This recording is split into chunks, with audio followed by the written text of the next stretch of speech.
এটা আমরা আলোচনা করব সেটা হলো কম্প্রেসর।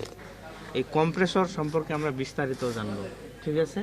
এটার ইলেকট্রিক্যাল, মেকানিক্যাল, এটার কেন এটা নাম হইল, এটা বন্ধ করেন। এখন আমরা কম্প্রেসর সম্পর্কে বিস্তারিত জানব, ঠিক আছে? এটার কি টাইপ কম্প্রেসর, কেন এটা হইল নাম, ঠিক আছে? এটা কিভাবে কাজ করে, বা ভিতরের অংশগুলা, বা কোনটা লাইন কি, ঠিক আছে? এ টু জেড, মানে এক কথায় আমাদের রেফ্রিজারেটর ও ফ্রিজারে যে কম্প্রেসর দেওয়া আছে, এই কম্প্রেসরের আদ্যপাত্য মানে এ টু জেড আমরা জানবো, ঠিক আছে? তো মূলত এটা কি, মূলত হইলো এটা পাম্প, মূলত হইলো কি পাম্প, এয়ার পাম্প, ঠিক আছে?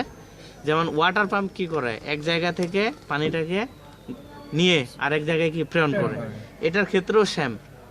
একদিক দিয়ে সে কি করে, বায়বীয় পদার্থ অথবা গ্যাসীয় পদার্থ অথবা বাতাস গ্রহণ করে সেটাকে অন্য জায়গায় কি করে, প্রেরণ করে। এটা সাইকেলে হাওয়া দেওয়ার কাজে দেখছেন না আপনারা, সবাই চিনেন, ঠিক আছে? তো তাহলে এটার নাম হইল রেসিপ্রোকেটিং কম্প্রেসর। Reciprocating compressor. এখন এই রেসিপ্রোকেটিং কম্প্রেসর কেন নাম পড়লো? যে কম্প্রেসর, ঠিক আছে, এক পর্যায়ে গ্রহণ করে আরেক পর্যায়ে সংকোচন করে আরেক পর্যায়ে প্রেরণ করে, সেটাই হলো রেসিপ্রোকেটিং, ঠিক আছে? এই যে টিউবওয়েল আমরা যে পানি যে খাই, বা টিউবওয়েল চিনি না সবাই, সবাই চিনি। এই টিউবওয়েলটা কিন্তু রেসিপ্রোকেটিং ওয়াটার পাম্প, মানে হস্তচালিত রেসিপ্রোকেটিং ওয়াটার পাম্প। আর এটা হইলো কি, এটাও পাম্প, কিন্তু এটা হইলো রেসিপ্রোকেটিং ওয়াটার পাম্প। তাহলে এই যে রেসিপ্রোকেটিং এর বিষয়টা কি, মানে যে পাম্প এক পর্যায়ে কি করবে, গ্রহণ করবে, আরেক পর্যায়ে প্রেরণ করবে। দেখেন টিউবওয়েলে যেটা আপনারা বডিটা দেখতে পাচ্ছেন, ওইটাকে বলা হয় সিলিন্ডার। টিউবওয়েলের যে বডিটা, সেটা হইলো কি সিলিন্ডার। এই যে আমরা ওয়াসার বলি না, ওয়াসার, ঠিক আছে? ওয়াসার যেটা উপরে নিচে যায়, সেটাকে বলা হয় পিস্টন। সেটাকে বলা হয় কি পিস্টন, সেটাকে বলা হয় পিস্টন। আর এই পানিটা যেন নিচে না চলে যায়, সর্বদা যেন পানিটা থাকে, একটা কি দেওয়া থাকে, চেক ভাল্ব। ওইটার নাম হলো ভাল্ব, ওইটার নাম হলো কি ভাল্ব, ঠিক আছে? এখানেও সেম ভাল্ব আছে, সেখানেও সিলিন্ডার আছে, সেখানেও কি, এখানেও কি আছে, পিস্টন আছে। তাহলে ওইখানকার প্রক্রিয়াটা কি, যখন আমরা হাতলটা উপরে তুলি তখন পানিটা ওই সিলিন্ডারের মধ্যে চলে যায়, ঠিক আছে? যখন চাপ দিই, পিস্টনটা যখন উপরে ওঠে, অর্থাৎ, ঠিক আছে, ওয়াসারটা যখন উপরে ওঠে, তখন পানিটা কি হয়ে যায়, ডেলিভারি হয়ে যায়। আর এই কম্প্রেসরের ক্ষেত্রে কি, এটার নাম কি তাহলে, রেসিপ্রোকেটিং কম্প্রেসর, ঠিক আছে? আর সমস্ত কিছু একটা বডির মধ্যে সিল্ড করে দেওয়া আছে না, ইলেকট্রিক্যাল এবং মেকানিক্যাল অংশগুলোকে একটা বডির মধ্যে কি করে দেওয়া আছে, সিল্ড করে দেওয়া আছে। এই জন্য এটার নাম হলো seal type reciprocating compressor. Seal type reciprocating compressor, সমস্ত কিছুকে একটা বডির মধ্যে কি করে দেওয়া আছে, সিল্ড করে দেওয়া আছে, মানে কি আবদ্ধ করে দেওয়া আছে। এই জন্য এটার নাম হলো সিল টাইপ রেসিপ্রোকেটিং কম্প্রেসর, ঠিক আছে? আর আপনারা দেখছেন যে বডি, দেখেন আমরা আমাদের যে গায়ে শার্টটা দেই, শার্ট, টি শার্ট, গেঞ্জি যেটাই পরি না কেন, আমরা কি এটা একই কালারের হয়? একই কালারের হয় না। তা এই যে কম্প্রেসরের তো ভিন্ন ভিন্ন কালার দিতে পারতো, লাল দিতে পারতো, নীল দিতে পারতো, হলুদ দিতে পারতো, সবুজ দিতে পারতো। এটা সবগুলারে কালো, এটা আপনারা দেখছেন, তাই না? এখানে কালো কালারের কারণ হওয়ার, কালো কালার দেওয়ার কারণ হইল, কালো কালার সহজে তাপটা বর্জন করতে পারে। একটা এখানে যে ডিভাইসটা চলতেছে, এটা হিট হবে না। ইলেকট্রিক্যাল আর মেকানিক্যাল যেহেতু দুইটা একসাথে দেওয়া আছে, এটা অবশ্যই গরম হবে। গরম হলে তাপটা যদি বর্জন করতে না পারে সহজে, তাহলে এটা অল্প সময়ে নষ্ট হয়ে যাবে। মূলত এই কালো রং দ্রুত তাপ বর্জন করতে পারে, এই জন্য কালো রং দেওয়া হয়েছে, যেন ডিভাইসটা ঠিক থাকে, ঠিক আছে? তো মানে বাহ্যিক যদি আমরা দিকটা দেখতে চাই, তাহলে এখানে কয়টা লাইন দেওয়া আছে? তিনটা। সবাই দেখতে পাচ্ছেন না? তিনটা লাইন দেখতে পাচ্ছেন সবাই? এটা সমস্যা নাই। অন্য কম্প্রেসর কিন্তু উল্টা যাবে না। এই কম্প্রেসরের ভিতরে আমাদের ওয়েল নাই, মানে তেলটা নাই, কম্প্রেসর ওয়েল এটা নাই, এই জন্য এটা উল্টালে সমস্যা নেই। তিনটা লাইন দেখতে পাচ্ছেন? এই তিনটা লাইনের দুইটা লাইন হলো একই ব্যাসের। ব্যাস কি, ভিতরের যে অভ্যন্তরীণ ব্যাস মানে সাইজ, দুইটা হইলো কি একই সাইজের ও মোটা, একই সাইজের ও মোটা, আর একটা হইলো চিকন, ঠিক আছে? এই যে দুইটা মোটা ও একই ব্যাসের, সেই দুইটাই হইলো সাকশন ও চার্জিং, আর যেটা চিকন ওইটা হইলো ডিসচার্জ। তাহলে একটি কম্প্রেসর খোলা অবস্থায় চেনার উপায় কি? সাকশন ও চার্জিং একই ব্যাসেরও মোটা, সাকশন ও চার্জিং একই ব্যাসেরও মোটা, আর ডিসচার্জ তার থেকে কি চিকন। ঠিক আছে, বা অন্য দুটি থেকে ডিসচার্জ চিকন, বা চিকন লাইনটাই হইল ডিসচার্জ, আর অন্য দুইটা কি সাকশন ও চার্জিং। এখন এই দুইটার মধ্যে তাহলে কি সাকশন ও চার্জিং কোনটা, এটাই আমাদের জানতে হবে, তাই না? এখন দুটাই সাকশন, দুটাই চার্জিং। ঠিক আছে, এখানে যদি চার্জিং ভালভ লাগান তাহলে এটাই চার্জিং, তাহলে এটা সাকশন লাইন। আবার এখানে যদি চার্জিং ভালভ লাগান, এখানে যদি ইভাপোরেটরে শেষ লাগান, তাহলে এটাই কি সাকশন। ঠিক আছে, তারপরেও মন চাইলে লাগাই দেওয়া যাবে না। এই পাশেরটা হলো কি সাকশন, এই যে কানেকশন যে টার্মিনাল আছে এই পাশেরটাই কি সাকশন, আর ওইটা হলো কি চার্জিং। তবে এখানে যদি আপনি সাকশন লাগান, এখানে যদি চার্জিং লাগান, সিস্টেমটা চলবে। ঠিক আছে, তাহলে টার্মিনালের পাশে যেটা আছে ওইটাই কি সাকশন, আর ওইটা কি চার্জিং, আর চিকনটা হলো ডিসচার্জ। দেখেন দুটি লাইন একই গঠনের ও মোটা, একই ব্যাসের, একই গঠনের ও মোটা, দুইটাই কিন্তু কি করে দেওয়া আছে, বডির ভিতরে নিয়ে যায় ছেড়ে দেওয়া আছে। দেখেন ছেড়ে দেওয়া আছে না?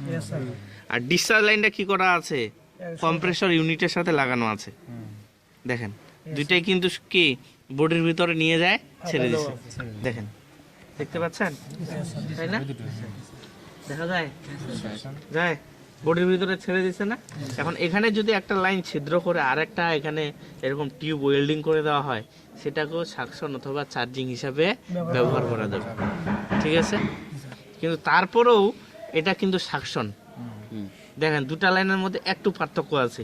এই লাইনটা বডি বরাবর, ভিতরে কি অভ্যন্তরীণ যে কিটা আছে এটা বরাবর, আর এটা কি একটু সামনের দিকে আগায় দেওয়া আছে, বাড়তি আছে।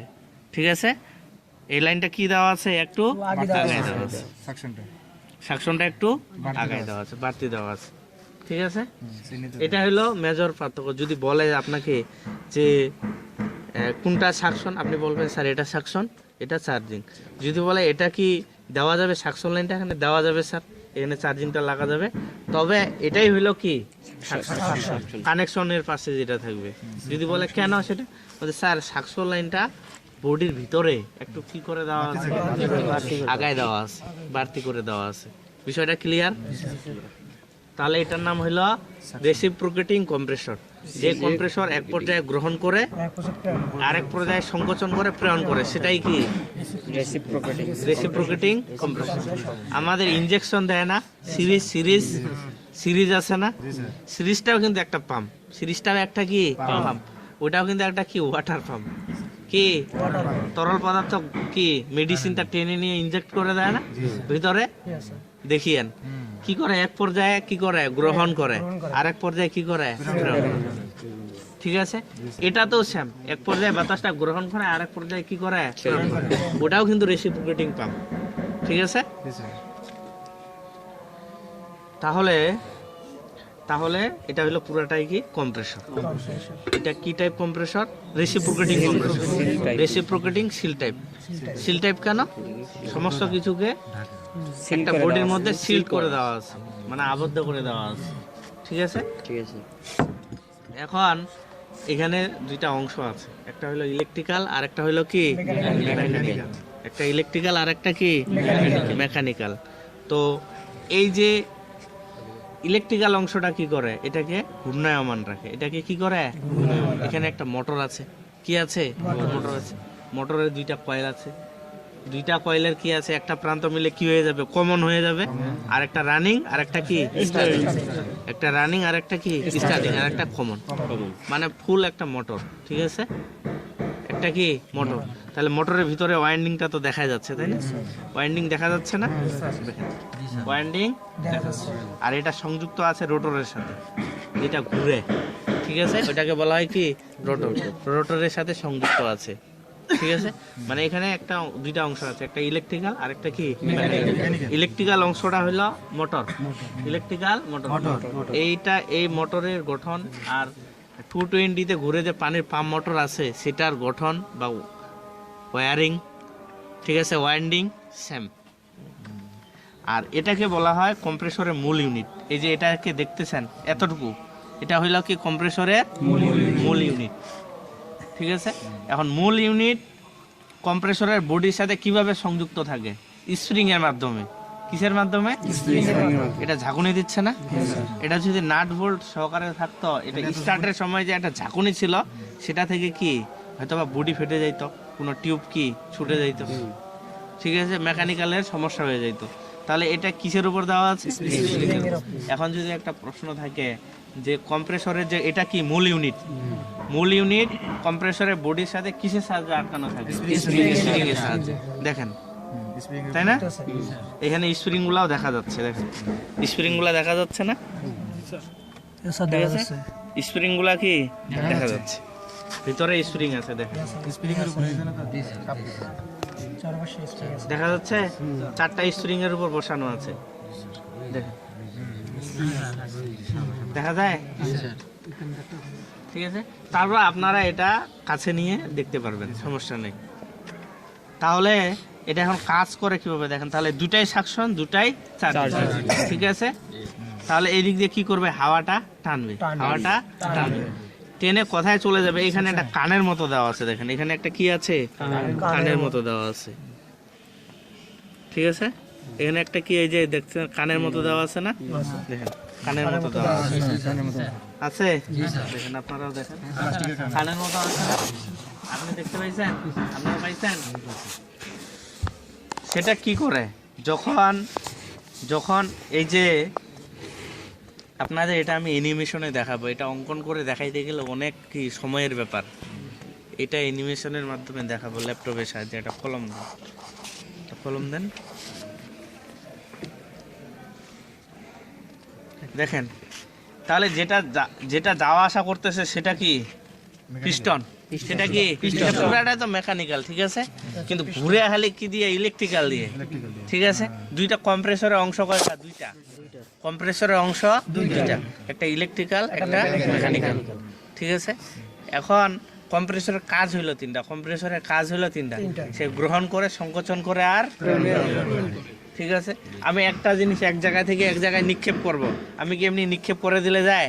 একটা জিনিস নেওয়া হয়, গ্রহণ করা হয়, ওইটাকে কি করা হয়? ওইটাকে সংকোচিত বা প্রসেস করা হয়, তারপরে কি করা হয়? প্রেরণ করা হয়। আমি যদি বলি ওই মাথায় 50 ফিট দূরে ফেলেন বা 200 ফিট দূরে ফেলেন, আপনি কি এভাবে ফেলে দিলে যাবে? তাহলে ওইটা কি করবেন? গ্রহণ করবেন, ওইটাকে পজিশনিং করবেন, তারপরে কি নিক্ষেপ করবেন। তো এরকম এটা তো এমনি এমনি যায় না, এটা কি করে? গ্রহণ করে, সংকোচন করে, তারপর প্রেরণ করে, ঠিক আছে।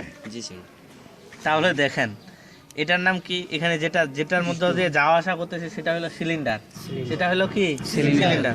আর যেটা যাওয়া আসা করতেছে সেটা হলো কি? পিস্টন। আর এটা হলো কানেক্টিং রড, এটা হলো কি? Connecting rod.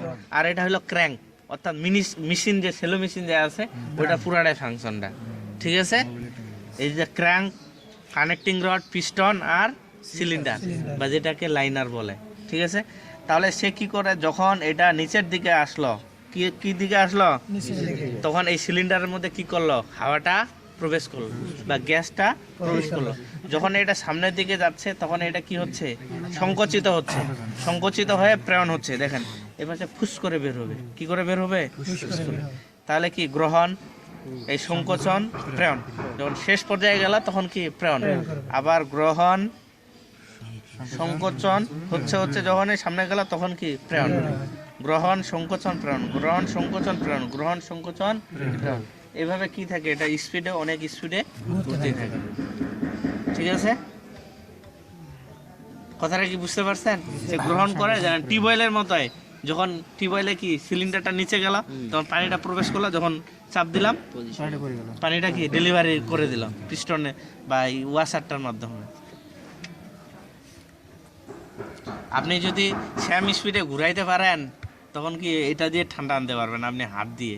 প্রথমে যখন শুরুর দিক ছিল তখন কিন্তু হস্তচালিতই কম্প্রেসর ছিল, এখন কিন্তু শক্তিটা বেশি লাগতেছে, বুঝতে পারছেন?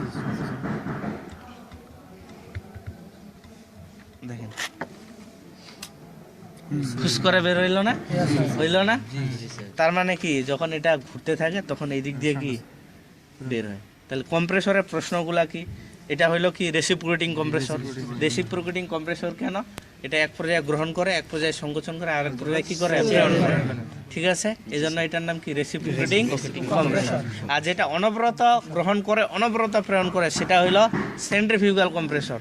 যেমন এই সেলো মেশিনে যে পাম্পটা আছে সেটা হলো কিন্তু কি সেন্ট্রিফিউগাল পাম্প, সেটা অনবরত গ্রহণ করে অনবরত কি করে প্রেরণ করে। ওইরকম সেন্ট্রিফিউগাল পাম্পও আছে, সেটা হলো যেটা ওই যে কিসে আছে আমাদের ইলেকট্রিক যে পাম্পগুলো আছে, পানির মোটরের যে পাম্পগুলো আছে সেগুলা কিন্তু কি সেন্ট্রিফিউগাল পাম্প। আর এটা কি রেসিপ্রোকেটিং। রেসিপ্রোকেটিং কি এক পর্যায়ে গ্রহণ করে, এক পর্যায়ে সংকোচন করে, আর এক পর্যায়ে কি প্রেরণ করবে। ঠিক আছে, তাহলে এটা কি type compressor? Reciprocating compressor. Reciprocating compressor, ঠিক আছে। সিল টাইপ, কি type? Seal type. Seal type কেন? এটা হইলো কি পুরা বিষয়টাকে একটা বডির মধ্যে কি করে দেওয়া হয়, সিল করে দেওয়া হয়। আবার সেমি সিল টাইপ কম্প্রেসরও আপনারা দেখছেন, ওই বাস ট্রাক হাওয়া দেয় না, বাস ট্রাক হাওয়া দেয় না, দেয় কি না? ওইখানে দেখবেন একখানে কম্প্রেসর ইউনিটটা বসা আছে, আর একটা মোটর দিয়ে পুলি ও বেল্টের সাথে ঘুরায়া কি করা হচ্ছে, হাওয়াটাকে ওই সিলিন্ডারের মধ্যে স্টোরেজ করা হচ্ছে। এটা দেখছেন না? মোটরটা আলাদা থাকে আর কম্প্রেসর ইউনিটটা আলাদা থাকে। ঠিক আছে, আলাদা আলাদা জায়গায় রেখে হাওয়াটাকে সিলিন্ডার, ওইটা হইলো সেমি সিল টাইপ। আর এটার মোটর প্লাস হইলো কম্প্রেসর ইউনিট কি করা আছে এক জায়গায় বসায় দেওয়া আছে, বসাই দিয়ে সিল করে দেওয়া আছে। এই জন্য এটার নাম হলো সিল টাইপ রেসিপ্রোকেটিং। ঠিক আছে, লাইন কয়টা কম্প্রেসরের? তিনটা। সাকশন, ডিসচার্জ আর চার্জিং। সাকশন, ডিসচার্জ আর চার্জিং। সাকশন দিয়ে গ্রহণ করে, ডিসচার্জ দিয়ে প্রেরণ করে। আর চার্জিং লাইনটা প্রয়োজন হচ্ছে আমরা সিস্টেমে যখন গ্যাসটা ভরবো, গ্যাসটা কিন্তু এককালীন ভরা হয়, এই গ্যাসটা ভরে দেওয়ার জন্য আরেকটা কি লাইন। ঠিক আছে, ওইটা না, ওই জন্য ওইটার নাম হলো কি চার্জিং লাইন। ঠিক আছে, অংশ কয়টা? দুইটা। কম্প্রেসর, কম্প্রেসরের মূল ইউনিট বা মেকানিক্যাল অংশ, আর কি ইলেকট্রিক্যাল অংশ হইলো দুইটা, ইলেকট্রিক্যাল আর মেকানিক্যাল। ইলেকট্রিক্যাল দিয়ে ঘুরায় আর মেকানিক্যাল দিয়ে কি এই যে গ্রহণ সংকোচন প্রেরণ। ঠিক আছে, আর এটা হইলো কম্প্রেসরের মূল ইউনিট। মূল ইউনিট তাহলে বডির সাথে কিসের সাহায্যে আসছে? স্প্রিং এর সাহায্যে। ঠিক আছে, আর লাইনগুলা চেনার উপায় কি? সাকশন ও চার্জিং একই গঠনেরও মোটা, আর ডিসচার্জ লাইনটা তার থেকে চিকন। ক্লিয়ার? আর কালো রং হওয়ার কারণ যেন সহজে ঠিক আছে, এটা এখন আমরা কি দেখবো? চালাই দেখবো। ওপেন কি দেখবো? চালাই দেখবো। তো ঠিক আছে, আর অনলাইনে যিনারা আমার ভিডিওটা দেখতেছেন চ্যানেলটাকে অবশ্যই সাবস্ক্রাইব করে নেবেন, কারণ অধিকাংশই আছে যে আমার চ্যানেলটি সাবস্ক্রাইব না করে আপনারা ভিডিও দেখেন। শতকরা এমন দেখা যায় যে 70 থেকে 75%। দেখা গেল 100 জন ভিউয়ার আছে, 30 জন আপনার সাবস্ক্রাইব করা দেখতেছে, আর 70 জনই কি সাবস্ক্রাইব না করে ভিডিও দেখেন। তো অবশ্যই চ্যানেলটি সাবস্ক্রাইব করে নেবেন, ভালো লাগলে ভিডিওটিতে লাইক দেবেন। এই পর্যন্তই। আল্লাহ হাফেজ।